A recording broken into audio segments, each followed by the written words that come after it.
لو الكيك بيفشل منِّك لأي سبب من الأسباب، بعد الفيديو ده هتكوني أستاذة فيها، وأوعدِك إن أنتِ بعد الفيديو لمّا تقومي تجربيها هترجعي تشكريني في الكومنتات. عايزة أقول لِك النهارده هاقول لِك على حاجات بسيطة جدًا هتفرق معاكِ في الكيك وتسويته، وإزاي إن هو يكون لونه فاتح معاكِ بالشكل ده، ويكون هش وخفيف وكمان بالارتفاع ده. وعايزة أقول لِك إن كل الحلاوة والجمال ديّة بحبّة واحدة بس من البيض، يعني مش هتحتاجي ولا 3، 4 بيضات ولا الكلام ده كله.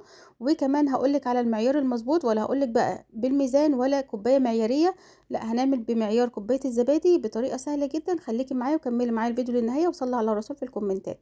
في البداية نقول بقى بسم الله. جبت الصينية بتاعتي اللي هادخّلها الفرن، بطّنتها زي ما أنتم شفتوا كده، ولازم تكوني مجهّزة حاجتِك. وأول حاجة ولازم نعملها، لازم نولّع الفرن بتاعنا وإحنا بنبتدي نعمل في الكيك.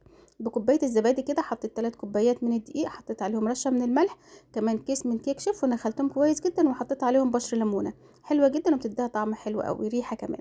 بدأت كده بكوباية الزبادي، حطيت حباية من البيض واحدة، حطيت كوباية من الزيت، وحطيت كمان كوباية من السكر للناس اللي بتحب سكرها مظبوط، وحطيت كمان كده رشة من الخل، وحطيت كيس من الفانيليا وضربتهم في الخلاط، يعني مفيش اسهل من كده. لحد كده حلو جدا. هبدأ بقى ان انا ضربت الحاجات دي كلها قلبتها في بعضها. كوباية مية سخنة مغلية، ده الحاجة بقى اللي هتفرق معاكي جدا في طراوة الكيك، وان هي تبقى خفيفة وهشة ولونها كمان يكون فاتح من جوه.